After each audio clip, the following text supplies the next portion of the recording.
प्रधानमंत्री नरेंद्र मोदी गुलामी की निशानी, हर वो निशानी मिटाने के लिए तैयार है जो अभी तक इस भारत में थी और किसी को पता नहीं था।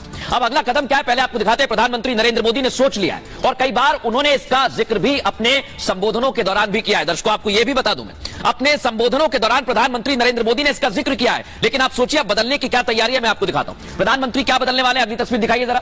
ये आप देखिए, आईपीसी और सीआरपीसी आप सुनते होंगे, लेकिन ये कानून अंग्रेजों ने बनाए थे और ये कानून क्यों बनाए गए थे, ये भी तैयारी कर ली है कि इसको खत्म करना होगा, क्योंकि गुलामी की ये निशानी है और इसे मिटाने की तैयारी प्रधानमंत्री नरेंद्र मोदी ने कर ली है। पहले आपको रिपोर्ट दिखाते हैं, फिर समझाएंगे क्या क्या अहम बदलाव हुए हैं।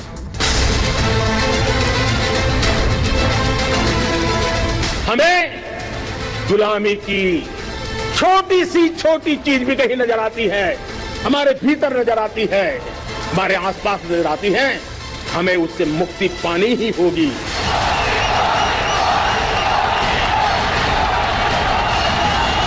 कभी भी गुलामी वाली दिनों की मानसिकता में डूब मत जाना दोस्तों। हिम्मत के साथ बात कीजिए दुनिया से, दुनिया सुनने के लिए आतुर है। मोदी सिर्फ कहते नहीं, जो कहते हैं वो जरूर करते हैं। अंग्रेजों की गुलामी की एक और निशानी मोदी मिटाने जा रहे हैं। देश की आजादी के 75 साल बाद भी भारत अंग्रेज के जमाने के कानून ढो रहा था, मोदी उसे बदलने जा रहे हैं। अंग्रेजों ने कानून न्याय के लिए नहीं, अपनी गुलामी और भारतीयों के उत्पीड़न के लिए बनाए थे। मोदी सब बदल डालेंगे। गुलामी की सभी निशानियों को हम समाप्त कर देंगे, हमारे मन से वो बोझ को दूर करेंगे। माननीय अध्यक्ष जी, आज मैं जो तीन विधेयक एक साथ लेकर आया हूं, वो तीनों विधेयक एक प्रकार से मोदी जी ने जो 5 प्रण लिए हैं उसमें से एक प्रण की अनुपालना करने वाले हैं। अब मोदी अंग्रेजों का कानून, देश की पुलिस के काम करने का तरीका, देश की अदालत, कोर्ट कचहरी सब बदलने जा रहे हैं। गिरफ्तारी से लेकर सजा तक जल्द न्याय मिले, फाइलों में दबे करोड़ों केस जल्द निपटेंगे। देश में अब तेजी से न्याय होगा।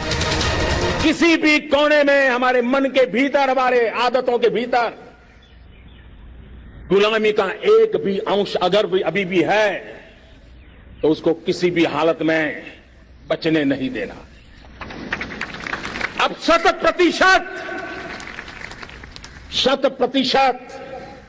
सैकड़ों साल की गुलामी ने जहां हमें जकड़ कर रखा है, हमारे मनोभाव को बांध करके रखा हुआ है, हमारी सोच में विकृतियां पैदा करके रखी है। हमें गुलामी की छोटी सी छोटी चीज भी कहीं नजर आती है, हमारे भीतर नजर आती है, हमारे आसपास नजर आती है, हमें उससे मुक्ति पानी ही होगी। तो सुना आपने, प्रधानमंत्री नरेंद्र मोदी ने यह लाल किले की प्राचीर से कहा था और इस पर वो अमल कर रहे हैं। कैसे कानून बदले गए हैं, क्या इसमें सुधार हुआ है, सबसे पहले आपको बताते हैं। जो एफआईआर आप सुनते आए हैं दर्शकों, अब उसमें भी बहुत कुछ बदल गया है। क्या बदला है सुन लीजिए। एफआईआर का मतलब होता है प्रथम सूचना रिपोर्ट, और नए कानून के बाद एफआईआर में दर्शकों अब बदलाव किया जाएगा। एफआईआर कराने की व्यवस्था को बदला जाएगा। 0 एफआईआर देश में कहीं भी आप दर्ज करवा सकते हैं, यह सुविधा मिलेगी। 0 एफआईआर में अब धाराएं भी जुड़ सकती हैं। इसके साथ साथ अब तक 0 एफआईआर में धारा नहीं जुड़ती थी, यह पहला बदलाव होगा। 15 दिन में 0 एफआईआर संबंधित थाने में भेजनी होगी। समझ रहे हैं आप?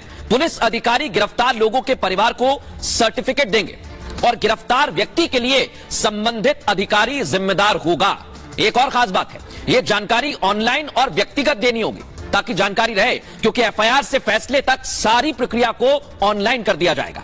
पूरा सिस्टम डिजिटल होगा, पेपरलेस होगा, यह बड़ी बात है।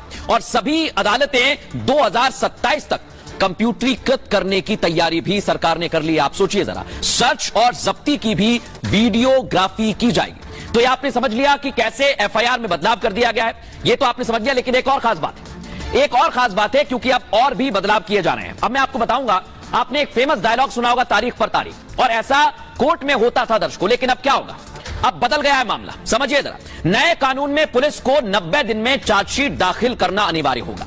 कोर्ट इसे 90 दिन तक बढ़ा सकता है, लेकिन 180 दिन से ज्यादा नहीं बढ़ा सकता है, यह भी यहां पर कहा गया है। और 180 दिन में जांच पूरी कर ट्रायल के लिए भेजना होगा, यानी फास्ट हो, प्रक्रिया तेज हो। ट्रायल के बाद कोर्ट को 30 दिन के अंदर दर्शकों फैसला देना होगा। यह आपसे जुड़ी हुई जानकारी है। फैसला 1 हफ्ते में ऑनलाइन अपलोड करना होगा ताकि उसकी जानकारी मिले। और 3 साल से कम सजा के मामलों में संक्षिप्त सुनवाई होनी चाहिए और अदालतों में जो पेंडिंग केस हैं उनको सुलझाने में बहुत मदद हासिल होगी दर्शकों। इससे सेशंस कोर्ट में लगभग 40% तक के केस कम हो जाएंगे, उनका आंकड़ा गिर जाएगा और सजा की दर 90% तक ले जाने की सरकार की तैयारी है। ये समझिए जरा आप, ये लक्ष्य ले रखा है। अब इसी मसले को लेकर हमने पूर्व डीजीपी विक्रम सिंह साहब से बात की है, वो क्या कुछ कह रहे हैं सुनवाते हैं आप। यह अत्यंत संतोष और हर्ष का विषय है कि पुराने कानून criminal procedure code, Indian penal code और इंडियन एविडेंस एक्ट का संशोधन करके नए प्रारूप में जनोपयोगी और उसके अधिक व्यवहारिक बनाया गया है। मसलन संगठित अपराध को परिभाषित किया गया है, मॉब लिंचिंग को परिभाषित कर उसके दंड का प्राविधान दिया गया है। जिस प्रकार की गतिविधियां राष्ट्र विरोधी तत्व जैसे पीएफआई, इंडियन मुजाहिदीन, नक्सलपंथी आदि हैं, उनसे निपटने के लिए यह आवश्यकता थी कि कठोर अधिनियम लागू किए जाएं। इसलिए इनका स्वागत किया जाता है। इनकी बहुत आवश्यकता थी जनहित में और देश हित में। 0 FIR यौन संबंधित अपराधों के बारे में, उसके बारे में अलग से चर्चा की जा सकती है, परंतु जो कार्रवाई इस दिशा में की गई है वो सराहनीय है। जो नागरिक सुरक्षा अधिनियम है उसके अंतर्गत इसका प्राविधान है कि समयबद्धता का भी विचार किया गया है, जो कि अभूतपूर्व है और जन जन को इससे लाभ मिलेगा। ये सुन रहे थे आप पूर्व डीजीपी विक्रम सिंह साहब को, लेकिन जो अपराधी हैं उन्हें सुधरने का भी मौका दिया जाएगा दर्शकों। आपको समझिए, क्योंकि अपराधी हैं उन्हें भी चिंता हो रही होगी कि हमारा क्या होगा, लेकिन उसके लिए भी प्रावधान किए गए हैं। क्या प्रावधान है दिखाता हूं आप। जो अपराधी हैं उन्हें सुधरने का दर्शकों मौका दिया जाएगा। कैसे?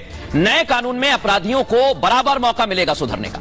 पहली बार अगर अपराध करते हैं तो 24 घंटे की सजा हो सकती है, या फिर 1000 का जुर्माना लगाया जा सकता है, या फिर सामुदायिक सेवा करने की सजा भी कोर्ट के द्वारा दी जा सकती है। छोटे मोटे अपराध में ऐसी ही सजा सुनाई जा सकती है। यह बदलाव होगा।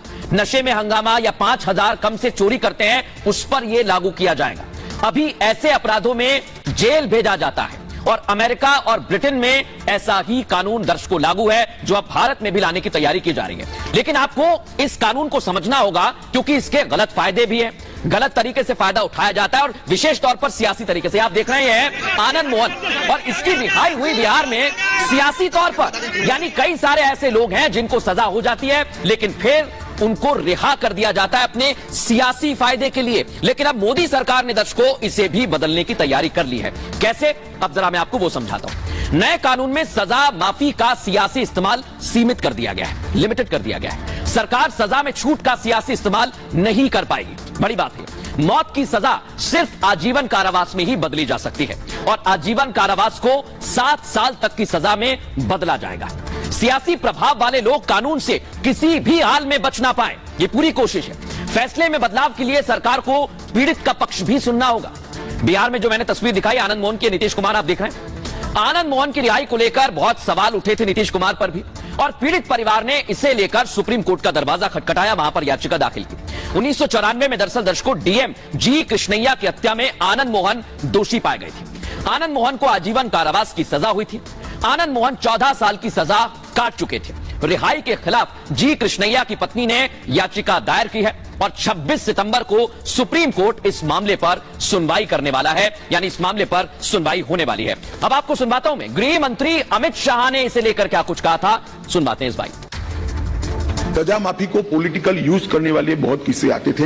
अब हमने कह दिया है कि अगर किसी को सजा माफ करनी है तो मृत्यु की सजा को आजीवन कारावास में बदल सकते हैं। आजीवन कारावास की सजा को 7 साल तक ही माफ कर सकते हैं। 7 साल के कारावास को 3 साल तक ही माफ कर सकते हैं। किसी भी गुनेगार को, अभी बिहार में कुछ मामले आए हैं सामने, इसी प्रकार से राजनीतिक रसूख वाले लोगों को छोड़ा नहीं जाएगा, उनको भी सजा मिलेगी। इसका भी प्रावधान मान्यवर हम लेकर आए हैं। तो देखा आपने, अमित शाह ने कहा कि सियासी रसूख अब नहीं चल पाएगा। लेकिन दर्शकों, जैसा आपने ये जान लिया कि सियासी रसूख नहीं चल पाएगा, एफआईआर में बदलाव हो गया है, लेकिन धाराएं भी आपको जान लेनी चाहिए, समझ लेनी चाहिए, क्योंकि कई सारी धाराओं में भी बदलाव किया गया है। अब मैं आपको वो समझाता हूं कि वो कौन सी धाराएं हैं जिनमें बदलाव किया गया। हत्या की धारा पहले 302 थी, अब ये धारा हो गई है 101। धोखाधड़ी आमतौर पर आम बोलचाल में धारा 420 थी, लेकिन अब ये हो गई है धारा 316। इसके साथ साथ पहले भीड़ भाड़ या हंगामा करने पर धारा 144 का उल्लंघन होता था, लेकिन अब यह बदल गया, 187 से कर दिया गया। एक और धारा बदली गई है, देश के खिलाफ षड्यंत्र रचना। धारा 121 थी, अब इसे धारा 145 कर दिया है। इसके साथ साथ दर्शकों, देश के खिलाफ जो भी गतिविधियां होती हैं उसके लिए धारा 121A थी, लेकिन अब इसे धारा 146 कर दिया गया है। मानहानि का मामला धारा 499 के तहत आता था दर्शकों, लेकिन अब इसे 354 कर दिया गया। ये बदलाव हुए हैं। राजद्रोह का कानून जिसमें धारा 124A लगती थी, लेकिन अब इसे धारा 150 कर दिया गया है। यानी ये बदलाव किए गए हैं कानून में। और सबसे बड़ी और अहम बात यह है दर्शकों कि जब इस मामले को लेकर बदलाव हो रहे हैं तो इस मामले पर वकील का क्या कहना है और पूर्व डीजीपी बृजलाल क्या कुछ कह रहे हैं, अब आपको वो भी सुनवाते हैं। अक्सर आप देखते होंगे कि तमाम राज्य सरकारें, कोई बड़ा अपराधी उसको सजा मिली बड़ी मुश्किल से, और उसमें पता चला वो सजा माफ कर दी गई। तो अब जो यह कानून होगा कि जो पॉलिटिकल के आधार पर अपराधियों की सजाएं कम की जाती थी, उसको जेल से बाहर निकाल दिया जाता था, अब इसमें किया गया है ऐसा प्रोसीजर है कि एक स्टेज पर आप सजा कम तो कर सकते हैं, माफ नहीं कर सकते। तो जो राजनीतिक रूप से दुरुपयोग होता था वो उसका दुरुपयोग नहीं होगा। और इसमें पूरे इस एक्ट में अमृतकाल है आजादी का, तो इसमें डिजिटल इंडिया की छाप है और इसमें दंड नहीं।